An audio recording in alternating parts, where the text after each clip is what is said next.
믿음을 귀히 여겨 주실 줄로 믿습니다. 예배를 통하여 우리 김춘배 집사님의 모든 사업과 모든 계획이 하나님의 뜻을 따라서 귀한 열매로 맺어지는 그런 축복의 역사가 있기를 예수님의 이름으로 축원합니다. 아멘. 눈으로 보고 귀로 들으며 본 것을 들은 것을 전하라 라고 에스겔에게 하나님께서 지금 증거를 하고 있어요. 에스겔이 지금 어떤 상황입니까? 이 포로로 잡혀갔을 때 에스겔의 나이가 25살이라고 그랬어요. 25살에 포로로 잡혀갔어. 지금 25살이면 애기죠, 지금은. 그런데 고대 시대 때 25살이면요, 어른이에요. 성인이에요. 얼마나 큰 힘이 있고 얼마나 많은 일을 할 수 있는 그런 힘이 가장 왕성한 그런 성인이 바로 25살 때 모습인 것이거든요. 그럴 때에 포로로 잡혀가서 얼마나 많은 일을 할 수 있는 그런 힘과 체력과 신체적 조건을 갖추고 있었겠습니까? 그런데 아무짝에 쓸모없는 상태로 포송줄에 묶여가지고 결박을 당해가지고 1600km나 되는 그 거리, 머나먼 그 거리를 끌려가는 거야. 그리고 그곳 그발 강가에서 할 수 있는 일은 돌을 채석해서 강둑 쌓고 그 돌 다듬어 가지고 대리석 만들고 밤에는 마루도 교육받고 그것밖에 할 일이 없는 거야. 눈물을 흘려도 소리 없이 눈물을 흘려야지, 소리 내서 눈물을 흘리면은 채찍이 와서 그 살점을 뜯어가는 그러한 고통, 통증, 그런 압박 속에서, 그런 착취를 당함 속에서 아무런 누릴 수 있는 권한도 없고 자유도 없는 그런 상태에서 삶을 살아가고 있었던 에스겔의 모습이었어요. 그런데 그게 5년이 지났어요. 이제 30살이 됐을 때 하나님께서 에스겔에게 임하신 거예요. 자, 25살 때부터 30살 때까지 5년 동안 그 노역에 시달리면서 고통받는데 하나님이 그와 함께 하시지 않았겠습니까? 그와 함께 했어요. 에스겔과도 함께 했고 이스라엘 백성들과도 함께 했어요. 모든 사람들과 하나님이 함께 하셨단 말입니다. 그런데 하나님께서 함께 하셨는데 하나님께서 일하시지는 않으신 거예요. 그냥 함께만 하신 거예요. 오늘 우리들도 마찬가지예요. 우리들도 하나님이 우리와 함께하고 계십니다. 할렐루야. 함께 하시면 뭐하냐 이거예요. 물론 함께하지 않는 것보다는 낫죠. 네. 함께 하시기 때문에 함께하지 않는 사람들보다는 더 낫지, 우리가. 하나님이 함께하고 계시니까. 그런데 더 낫고 더 못나고 이게 중요한 게 아니야. 하나님이 함께 하시면 함께 하신 만큼의 뭔가가 효과적인 어떤 변화, 어떤 상황, 어떤 모습들이 보여지고 나타나고 드러나고 느껴지고 경험이 되어져야 될 거 아니겠습니까? 그런데 똑같아. 그냥 함께 하나 함께 하지 않으나 똑같아. 이런 상태로 5년이 지나간 거예요. 고통 속에서 신음하는데도 하나님이 그냥 내버려 두는 거야. 그냥 함께 하고 계시는데 그냥 보고만 계셔. 그냥 보고 염려는 하시겠죠. 아이고 어쩔까, 아이고 어쩔까. 그러면서 걱정하시면서 하나님이 근심하면서 하나님의 근심으로 살아가고 있는 거예요. 왜 그런 상황이 왔습니까? 에스겔이 뭘 잘못해서 그랬습니까? 이스라엘 백성들이 뭘 잘못해서 그랬어요? 끌려간 그 젊은 청년들이 뭘 잘못했습니까? 잘못한 결과는 다른 거 아니에요. 그들의 부모가 잘못한 거고, 그들의 선배들이 잘못한 거고, 그들의 선조들이 잘못한 그 결과를 지금 자녀들이 지금 받고 있는 거예요. 그런 상태에서 그발 강가에서 5년이 지났을 때 하나님이 함께 하고 계신 그 하나님이 에스겔에게 다시 임하는 거예요. 우리가 인간적으로 생각할 때는 아니 함께 하고 계시는데 뭘 또 임해? 네. 우리 사람의 생각으로는 그게 이해가 안 되죠. 근데 하나님은 그게 가능해요. 왜냐? 하나님은 초월, 반복적인 초월, 이게 가능하신 분이요. 지금 임하고 계시고 지금 함께하고 계시는데 또 임해. 함께하고 계신데도 또 임해. 이게 가능하다는 거예요. 초월적 존재이기 때문에 가능하단 말이야. 우리 인간은 제한적 존재이기 때문에 하나, 둘, 셋. 하나면 하나고 둘이면 둘이고 이 상태로 제한을 받지만은 하나님은 하나면 하나가 아니에요. 하나이면서 동시에 백, 동시에 천만, 이루시는 이가 우리 하나님이란 말이에요. 그러니까 에스겔하고 함께 하시면서 함께하고 계시는 상황 속에서 에스겔에게 하나님의 영이 또 들어가는 거야. 임하시는 거예요. 왜? 에스겔을 들어서 예루살렘 성의 모습을 보여주시기 위해서. 제사장이잖아요. 이제는 제사장으로서의 삶을 살아가는 것이 아니라 제사장에게는 성전이 있어야 되거든. 근데 성전이 없잖아.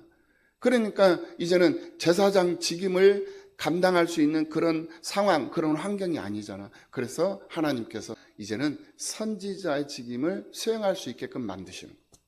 그래서 하나님의 영이 강하게 임하셔가지고 이 에스겔로 하여금 환상으로 예루살렘을 보여주셔요. 짠 하고 보여줘요. 그런데 그 예루살렘의 그 모습이 어떤 모습이었습니까? 사람이 살 수 없는 모습이었잖아요. 성읍에는 서로 다투고 마약하고, 성읍 안에는 사람이 살 수 있는 그런 성읍이 아니었어요.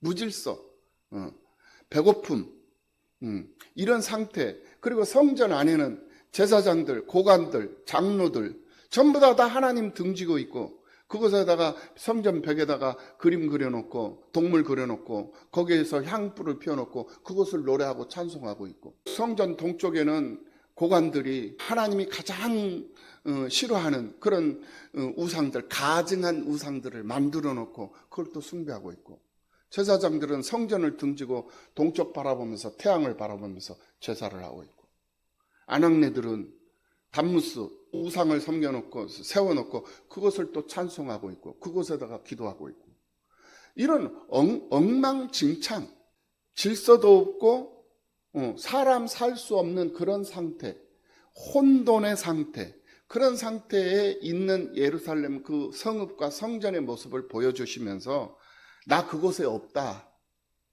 이걸 보여주시면서 말씀하신 거예요.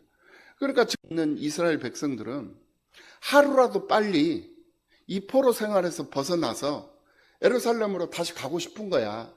예루살렘 성전으로 가고 싶은 거야. 이곳에 마음을 두질 않아.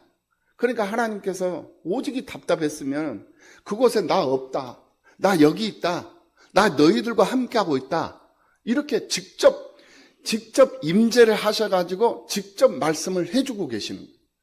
그런데 이스라엘 백성들은 그 소리를 못 들어. 그러니까 이 에스겔로 하여금 듣게 하시고 보게 하시고, 이렇게 해서 그 들은 것을 들은 대로 전하게 하시고 선포하게 하시고 본대로 말하게 하시고, 그러니까 에스겔이 그걸 본 그대로 이 이스라엘 그발 강가에서 지금 모든 천연 상태 있잖아요. 모든 천연 상태, 모든 것이 천연된 상태에 있는 이스라엘 백성들에게 보고 들은 것을 설명을 해줘. 그럼에도 불구하고 이스라엘 백성들은 에스겔의 말에 귀담아 듣지 않아요. 그리고는 오로지 그 성전만 생각을 해요. 그 성전에 하나님이 계시지 않다니까. 그 성전 안에는 온갖 가증한 우상들로, 온갖 버러지 금수 형상과 모양으로 가득 채워져 있고, 마약을 일삼고 폭행을 일삼고, 그 어느 것 하나 제대로 된 것이 없다 이거예요. 그곳에 하나님이 계실 이유가 없다. 그래서 그곳에 하나님 계시지 않냐고, 그곳은 이제 허물어지고 불타버릴 것이다. 그리고 하나님이 지금 현재 너희들과 함께하고 계신다. 그러면은 그 하나님의 말씀에 귀를 기울이고 하나님의 임재하심을 소망하면서 그 하나님을 의지하고 바라보면서 다시 자기 자신들을 정화를 시키고, 다시 그 정화시킨 그 자기들의 그 정화작용을 통해서 깨끗해진 자기들을 다시 강하게 훈련시키고 단련시켜서 거룩한 자로 성화되어 가지고 그 거룩한 모습으로 다시 허물어진 성읍으로 가서 그곳에서 다시 성전을 세우고 다시 새로운 삶을 살아갈 수 있는 터전을 만들고, 이 꿈을 꾸면서 이 비전을 가지면서 이 현실을 직시하며 세상을 살아가야 되는데, 그런 현실을 직시하지 않아. 그러니까 내 패댕이 쳐버리고 오로지 그냥 허망된 꿈만 가지고 있고 허황된 꿈만 가지고 있고 거짓 선지자들이 얘기하는 그 얘기에만 귀를 기울이는 거예요. 진짜 선지자가 얘기하는 그 말은 듣지 않고 거짓 교사들, 거짓 선지자들이 얘기하는, 야 너희들 속지 말아라, 에스겔에게 속지 말아라, 에레미야에게 속지 말아라. 그러니까 그때 당시에 많은 선지자들이 나온 거예요. 늘 혼란하고 늘 복잡난해하고 늘 힘들고 어려운 상황 때 있잖아요. 늘 거짓 선지자들도 나오고 진짜 선지자들도 나와요. 그 속에서 분별할 수 있어야 돼요. 깨달아야 된단 말이에요. 근데 이스라엘 백성들이 왜 깨닫지를 못하느냐? 그 이유가 뭐냐? 하나님의 말씀을 모르기 때문에 깨닫지를 못하는 거예요. 하나님의 말씀이 내가 깨달을 수 있는 기준이 되거든. 내가 삶을 살아갈 수 있는 방향타가 되는데 그 방향타가 없어져 버린 거야. 그러니까 이리 갈까 저리 갈까 차라리 돌아설까 이런 상황이 와버린 거예요. 그러니까 갈팡질팡 우왕좌왕 이런 상황이 오는 거예요. 지금 제주도에서 목포까지 가는 그 여객선이 섬을 들이받아가지고 지금 현재 침몰을 해갖고 있잖아요. 이런 상황이 오는 이유가 1등 항행사가 그 항해에 집중하지 않고 휴대폰 보고 있다가 그런 상황이 발생된 거 아니에요. 선장도 항해사도 조타수도 이 사람들이 다 직무유기예요. 나태한 거야. 안일함에 빠져 있었던 거예요. 게으르고 아니라고 나태하고 이게 자기 직무를 벗어나 버린 거예요. 자기가 해야 할 본분을 하지 않고 쓸데없는 것을 하고 있는 거예요. 이런 상황이 오니까 큰 사고를 당할 뻔한 거죠. 세월호 그 사건이 잊혀지지도 않는 그런 상황 속에 있는데 또 제2의 세월호 사건이 일어날 뻔했어요.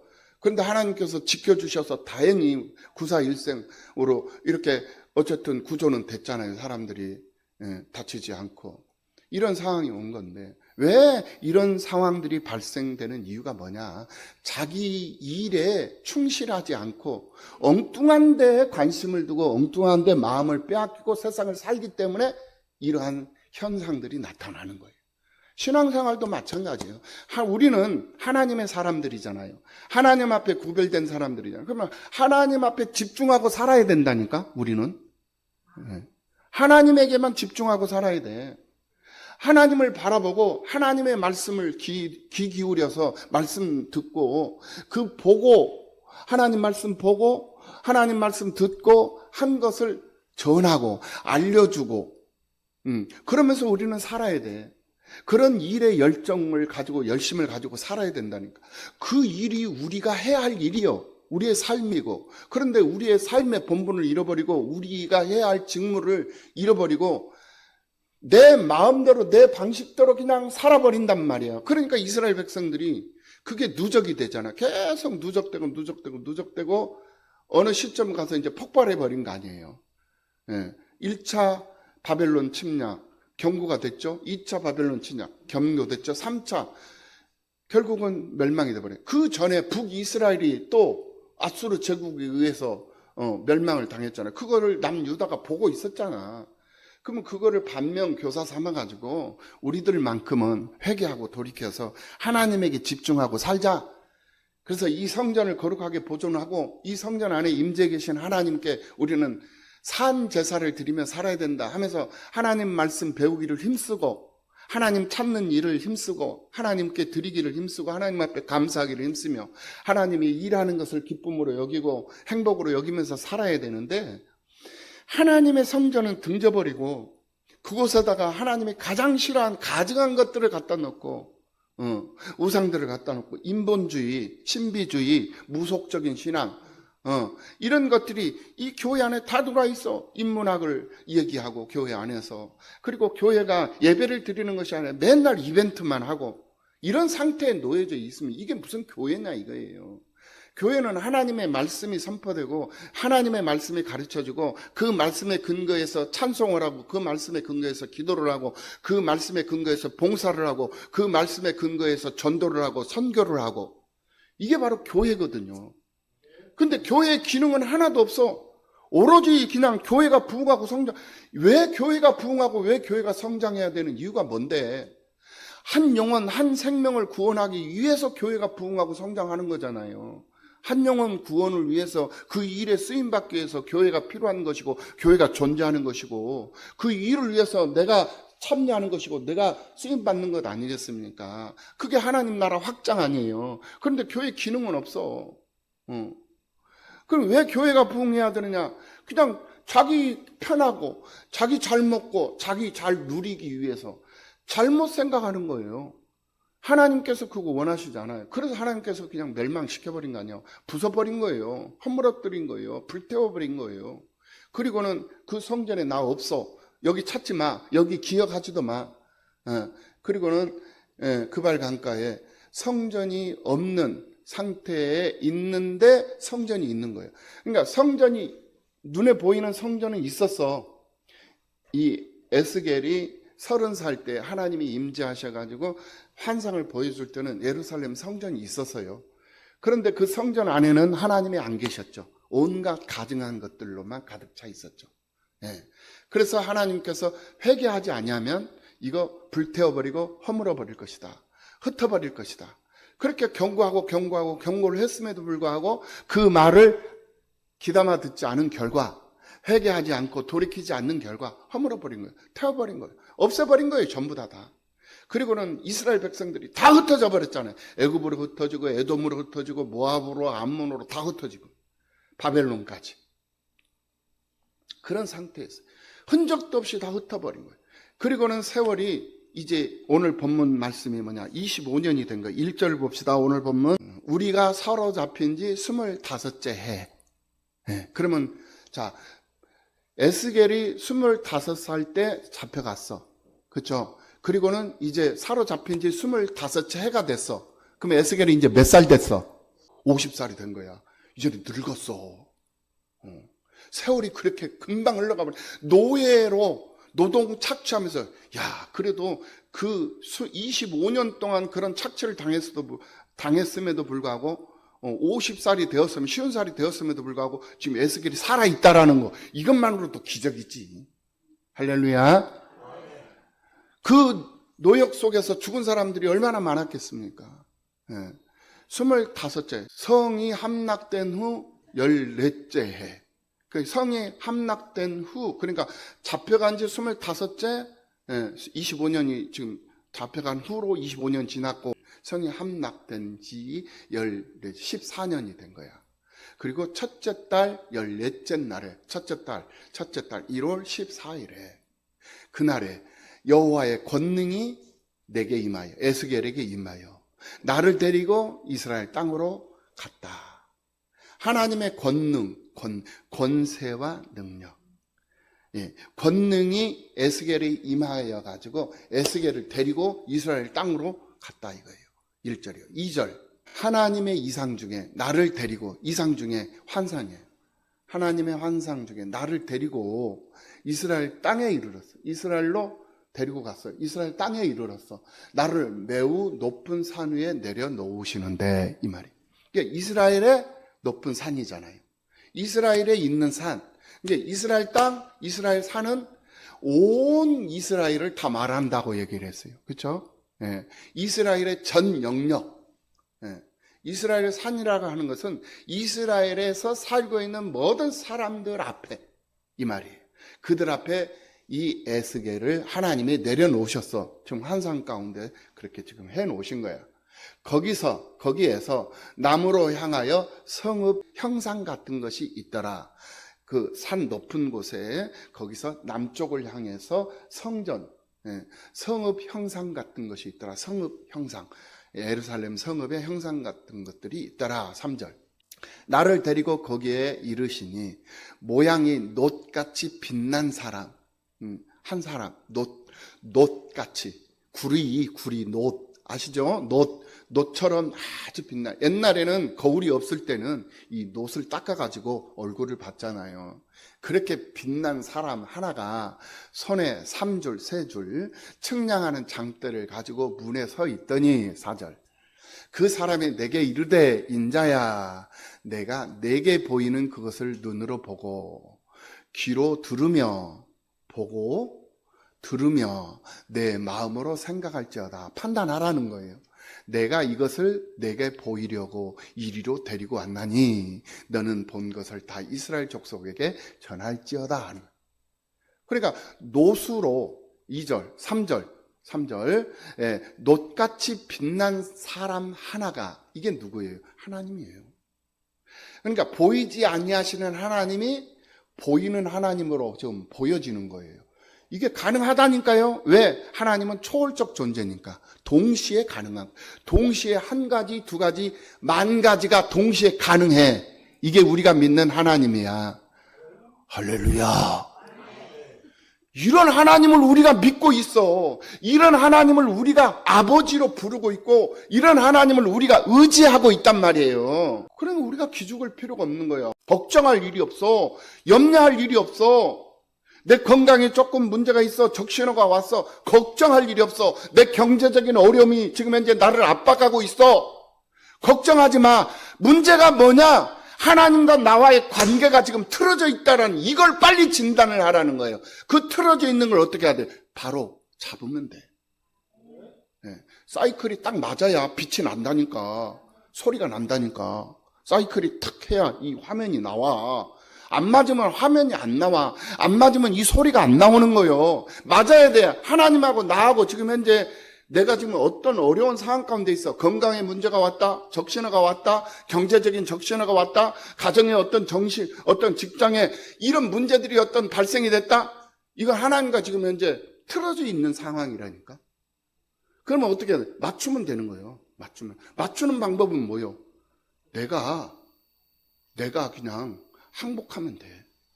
두 손, 내가 하려고 하지 마. 내가 하려고 하면 절대 하나님은 내 옆에서 팔짱 딱 끼고 찬송하고 계셔. 아이고 베드로야, 너 잘한다. 그래, 너 참 훌륭하다. 대단하다 너. 그래 훌륭해 대단.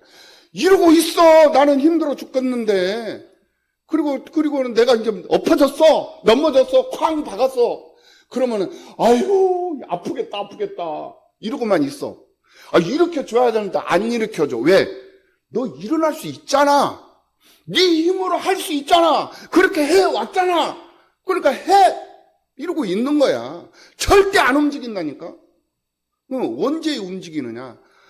완전히 포기해. 아이고 죽겠네. 나는 이제 못해. 하나님 나 일으켜 주셔야만이 일어날 수 있어. 이렇게 항복을 하면 그때서 그래요. 이제야 알았어? 그럼 내가 해줄까? 제발 좀 살려주세요. 그렇게 해도 빨리 안 해. 죽을 때까지 살려주세요. 해야 그때서 그래. 그럼 내가 조금 내가 신경 써 줄게 하고는 살짝 이렇게 잡아가지고 일으켜줘. 하나님은 살짝 잡아서 일으켜 주시면 나는 거뜬하게 일어날 수 있는 거예요. 할렐루야. 이게 이 방법이에요. 지금 이 에스겔에게 이 모습을 지금 현재 보여주고 있는 거예요. 우리는 예수 안에서 있을 때 하나님의 거룩한 성전이 되는 줄로 믿습니다. 예수님에게 그거를 보여주셨어요. 예수님이 직접 야 너희들 헤롯 성전이죠. 저 성전 허물어 봐라. 헤롯 성전이요. 허물어 봐라. 내가 3일 만에 그거 다시 세울 것이다. 예수님이 당당하게 얘기를 하신 거예요. 그러니까 사람들이 3일 만에 저 헤롯 성전을 세울 수 있어? 이게 불가능한 일이잖아요. 근데 예수님은 하신대. 헐어봐라. 내가 하마. 그러니까 이 사람들이 그 당시에 이 예수님에게 이 말씀을 듣던 사람들은 그거를 이해를 못했던 거예요. 저 성전은 허물어지면 별거 아니다 이거예요. 저 성전. 솔로몬 성전 허물어졌지 않냐. 스룹바벨의 성전 허물어졌지 않냐. 저 헤롯 성전은 허물어진다. 사람들이 만든 이 성전, 이건 성전이 아니야. 그냥 건물이야. 그냥 내가 하면 그냥 허물어져. 아무것도 아니야. 거기에 무슨 그냥 마음을 다하고 정성을 다하고 그냥 할 필요 없다. 이거. 그곳에서 나를 향해서 얼마만큼 너희들이 마음을 다하고 힘을 다하고 뜻을 다하고 정성을 다해서 나를 향한 산 제사를 드리느냐, 몸으로 산 제사, 이게 중요한 거다. 이걸 지금 가르쳐주고 있는 거예요. 성전 건물이 중요한 게 아니다. 이게 그곳에서 나를 노래하고 그곳에서 나를 찬송하는 그 마음가짐, 그 태도, 이게 중요한 거다 이거예요. 주일을 준비하는 그 태도, 그 마음가짐. 주일이 돼. 하루 전에 내일이 주일이야. 오늘부터 내일 우리 성도들을 먹여야 되고 우리 목사님도 잘 먹여야 되고 우리 성도들, 우리 장로님, 우리 권사님들 맛있는 거 잘 해야 되는데 어떻게 하지? 해가지고 시장을 보면서 마트에 가니까 막 싼 것들이 막 있는데 너무나도 좋은 것들이 교회 재정은 없어. 내 돈을 털어서라도 저거 사가지고 이렇게 해가지고 내일 갔다가 일찍 와가지고 주방에 들어가서 만들어야 되겠다. 이 마음가짐, 이 태도, 이 정신 상태, 이것을 하나님께서 존귀 여기시고 귀히 여기시고 임재하시는 역사가 있는 거예요. 이걸 보는 거라니까. 주일날 딱 시간 됐어. 11시 딱 돼서 아이고 11시 다 됐네. 그래도 양심상 10분 전에는 가야지 하고는 10분 전에 와가지고는 주방에도 안 들어가고 교회 딱 가가지고는 한소리가 막 예수님을 따라 같이 그냥 예수님을 때려 이렇게 하고는 목사님이 이제 축도에 있을지어다 아멘 해놓고는 그냥 뒤도 안 들어봐 바퀴벌레처럼 막 도망가 버리고. 그거 하나님 기뻐하시지 않아. 물론 안 하는 것보다는 낫지. 예배를 안 드리는 것보다는 낫지. 콩나물처럼 물 그냥 쑥쑥 물 빠지지만 그래도 잘하잖아. 그죠? 그래도 낫지. 그거보단 나아. 그런데 그것 가지고는 안 된다는 거야. 그것 가지고는 하나님의 기적을 경험할 수 없어. 하나님의 기적을 경험할 수 없어. 그러면 하나님의 기적을 경험하려면 어떻게 하느냐? 마음을 다하고 뜻을 다하고 힘을 다해서 주 너희 하나님을 사랑하면 되는 거야. 자, 고린도전서 3장 16절 봅시다. 고린도전서 3장 16절. 너희가 하나님의 성전인 것을, 너희가 하나님의 성전인 것과 하나님의 성령이 너희 안에 계시는 것을 알지 못하느냐? 이렇게 말씀을. 우리는 하나님께서 우리를 가리켜서 너희는 하나님의 성전이다 이 말이에요. 이렇게 지금 말씀하고 계셔요. 할렐루야. 그걸 알으라는 거예요. 그리고 하나님의 성령이 너희 안에 계신다. 동의하시죠?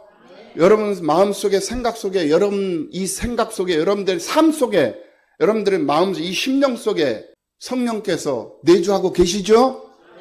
우리는 모든 사람들이 그렇게 돼요. 세례를 받은 사람들은 다 그렇게 돼 있어. 내가 그걸 못 느낄 뿐이야. 내 안에 계신다니까. 17절 누구든지 하나님의 성전을 더럽히면, 그러니까 우리는 성전이야. 그런데 성전인데 하나님의 성전이잖아. 그 성전을 더럽히면 하나님이 그 사람을 멸하시리라. 하나님의 성전은 거룩하니 너희도 그러하니라. 거룩해야 된다 이거예요. 그러니까 우리는 성전이야. 그럼 성전이면 성전으로 존재해야죠. 그렇죠? 근데 성전인데 성전으로 존재하지 못하고 어떻게 했어? 내 안에 황금 보석이 가득 차 있어. 열국의 우상은 은과 금이요. 열국의 우상이요. 그러니까 내 마음속에 성령이 성전 삼고 계셔야 되는데 도루로 꽉 차 있어. 생각 속에 마음 속에. 부자일 것 같죠? 부자 아니요. 그냥 꽉 차 있어. 우상으로. 예. 그것을 하나님께서 보시고 가증히 여기신다니까. 왜 예루살렘 성전을 하나님께서 불태워버리고 왜 허물어 버리셨어요? 왜 외국의 적군들이 쳐들어와가지고 밟아버리게 만드신 이유가 뭐예요? 그 이유가 뭡니까? 그 안에 가증한 것들로 가득 채워져 있으니까. 하나님이 없고 그 안에는 우상 가증한 것들로 넘치니까 그걸 갖다가 허물어 버린 거 아니겠습니까? 그거예요. 그러니까 오늘 나는 성전으로 살아야 되는데 내가 성전으로 살지 못하고 가증한 것들로 가득가득 채워놓고 우상으로 채워놓고 세상을 살고 있다? 하나님이 그거 보시고 어떻게 하시겠냐 이거요. 다른 거 없어요. 그냥 태워버리는 거예요. 그냥 죽여버린다니까. 그래서 내가 지금 현재 못 일어나는 거예요. 내가 못 사는 거예요. 힘들어하는 이유가 그거예요. 질병에서 자유하지 못하고 경제적인 그런 상황 가운데서 놓이지 못하고 자유하지 못하고 거기에 꽁꽁 묶여가지고 아무 일도 못하고 있어. 거기에 묶여가지고. 그리고는 세상 사람들의 구경거리가 되어 있는 거야. 그 모습이 삼손 아니요. 삼손이 세상 밧줄로 꽁꽁 묶여가지고 얼마나 힘이 세고 많은 일을 할 수 있는 삼손이었습니까? 사사입니까? 그런데 아무것도 못해. 머리 잘려버렸잖아. 눈 뺐잖아. 눈도 뽑혀버리고 머리도 잘리고 할 수 없는 일은 아무것도 없어. 세상 밧줄에 꽁꽁 묶여가지고. 그리고 할 수 있는 일이라고는 짐승이 돌리는 그 밧줄을 매어서 맷돌 갈고 있는 거야. 돌면서. 나귀들이 하는 일을 삼손이 지금 하고 있어. 그 모습을 세상 사람들이 보면서 구경하고 있어. 조롱하고 있어. 손가락질하고 있어. 그런데 삼손은 못 봐. 왜? 눈이 뽑혀버려가지고. 오늘 우리들의 모습이다 이거예요. 그래서 힘든 거야. 자유롭지가 못한 거야. 우리가 질병에서 자유롭고 경제적인 상황에서 자유로우려면 어떻게 해야 되냐? 하나님과의 관계가 재설정돼야 돼요. 할렐루야. 하나님과의 관계가 중요한 거예요. 우리가 하나님의 성전이 된다라는 것은 하나님의 소유가 됐다. 하나님의 소유물 정도가 됐다. 이게 아니에요. 하나님의 소유물이 되었다라는 것이 아니라 하나님께서 일하시는 공간이 되어버렸다. 이렇게 우리가 해석을 해야 되는 거예요. 할렐루야. 내가 하나님의 성전이 됐다. 그럼 나는 하나님의 소유물이 됐다. 이게 아니에요. 하나님이 일하시는 공간이 되어버렸다라는 거예요. 아멘해. 하나님의 소유물이 아니라 하나님이 일하시는 공간, 하나님의 일터가 되었다라는 거예요. 이걸 알으라는 거예요. 너희 몸은 너희가 하나님께로부터 받은 바, 우리 몸은 하나님 앞에 받은 거예요. 너희 가운데 계신 성령의 전인 줄 알지 못하느냐? 너희는 너희 자신의 것이 아니니라. 누구 거요? 하나님 거요. 그거 인정하시죠? 인정해야 돼. 그러면 하나님 거면은 하나님의 일에 쓰임 받아야죠. 하나님 거니까.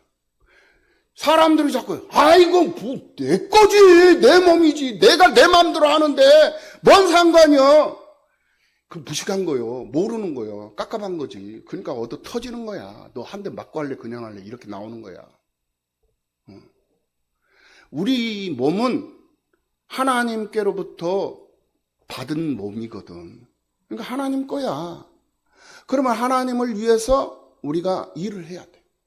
하나님을 위해서 쓰임받아야 돼. 그러니까 하나님의 소유가 아니라 하나님이 일하실 수 있는 공간으로 하나님이 보내주신 거예요. 그러면 하나님이 나를 통해서 일하시겠다 하는데 일하실 수 있게끔 내 마음을 드리고 내 삶을 드리고 내 인생을 드리고 내 재능을 드리고 다 드려야죠. 하나님 앞에. 로마서 12장 1절 말씀. 자, 로마서 12장 1절. 그러므로 형제들아 내가 하나님의 모든 자비하심으로 너희를 권하노니 너희 몸을 하나님이 기뻐하시는 거룩한 산 제물로 드리라. 이는 너희가 드릴 영적 예배니라. 너희는 이 세대를 본받지 말고 오직 마음을 새롭게 함으로 변화를 받아 하나님의 선하시고 기뻐하시고 온전하신 뜻이 무엇인지 분별하도록 하라. 어떻게? 이 세대 본받지 말고 마음 새롭게 해서. 그래서 하나님과의 올바른 관계 정립하고 살아요. 결론적으로 로마서 12장 11절 말씀 결론이에요. 부지런하여 게으르지 말고 열심을 품고 주를 섬겨라. 이게 결론이에요. 이게 에스겔서 40장의 결론이라니까. 에스겔서 40장 오늘 본문 40장 1절부터 오늘 본문 49절까지 이 내용이 성전 담과 뜰의 모습을 에스겔에게 환상으로 지금 보여주고 계시는 거거든요. 이 에스겔의 이 성전은 건축되어지지 않은 성전이에요. 계시록에서 나오는 이 성전, 새 예루살렘, 이 성전도 건축되어져 있지 않은 성전이에요. 하나님께서 환상으로 보여주신 성전이에요. 그 성전이 무엇이냐? 바로 예수 그리스도라는 거예요. 예수 그리스도. 새 예루살렘 성전. 그 새 예루살렘이 뭡니까? 바로 예수 그리스도라는 거거든요. 그 안에, 그가 성전이 되셔서 우리가 그 안에 들어가면 우리도 성전이 되는 거예요. 그래서 우리는 내 것이 아니다. 하나님의 것, 예수 그리스도의 것이다. 이것을 지금 현재 말씀하시는 거예요. 그래서 오늘 본문 40장 1절부터 4절까지 내용을 통해서 사로잡힌 지 25년의 선지자에게, 즉 에스겔에게 보여주신 이 하나님의 이상이 1절에서부터 4절까지의 내용이고 5절에서부터 16절까지 이 내용이 어떤 내용이냐, 이 성전 담 그리고 문, 동문, 동쪽에 있는 문의 구조와 청량을 하는 그런 이상을 보여주고 있는 내용들로 기록되어 있고, 그리고 17절 이하 23절까지 내용을 통해서는 성전 바깥 뜰의 북쪽을 향한 문간 구조와 청량하는 그런 이상을 보여주고 있고, 24절에서 27절까지는 남쪽을 향한 문의 구조, 그리고 28절에서 37절까지는 안뜰, 성전 안뜰, 38절에서 43절까지는 북문 곁에 있는 방과 상의 구조, 위치, 그리고 그들의 용도, 그리고 44절에서 49절 마지막 절까지 내용은 안뜰 방의 위치 및 용도와 현관문의 좌우벽의 측량을 하면서 지금 에스겔에게 성전의 구조를 설명해 주고 있는 것을 볼 수가 있어요. 그래서 에스겔의 40장부터 48장까지 있는데, 이 48장까지 이 내용이 어떤 내용이냐, 바로 성전에 대한 환상으로 성전의 구조를 설명해 주고 있는 내용으로 기록되어 있는 것을 볼 수가 있어요. 이제 그것도 이제 하나씩 이제 살펴볼 것인데, 오늘은 에스겔에게 보여주신 이 성전의 전체적인 내용을 49절까지를 통해서 이제 측량하면서 우리에게 보여주시는데, 그 성전이 뭐냐, 바로 보이지 않는 성전인데 그 성전이 바로 예수 그리스도를 의미하는 것이었고, 그 예수 그리스도 안에 있는 우리가 곧 이 성전이다 라는 거예요. 그래서 우리 성전이 거룩하듯이 오늘 우리들도 거룩해야 되고, 우리가 거룩함으로 말미암아서 하나님의 거룩하심이 더욱 드러나고 더욱 보여지고, 그래서 그 드러나고 보여지고 그것을 알게 된 것을 나만 알고 나만 듣고 끝나는 것이 아니라 그것을 그대로 본대로 들은 대로 전하라, 알려주라는 거예요. 누구에게? 주변에 있는 많은 사람들에게. 이것이 성전됨의 의미고 성전됨의 목적이다. 오늘 우리들의 의미요, 우리들의 목적, 우리가 존재하는 의미, 우리가 살고 있는 의미, 우리가 살아야 되는 목적, 존재해야 되는 목적이 된다라고 말씀을 해주고 있는 것이 오늘 에스겔서 40장의 말씀이다라는 거예요.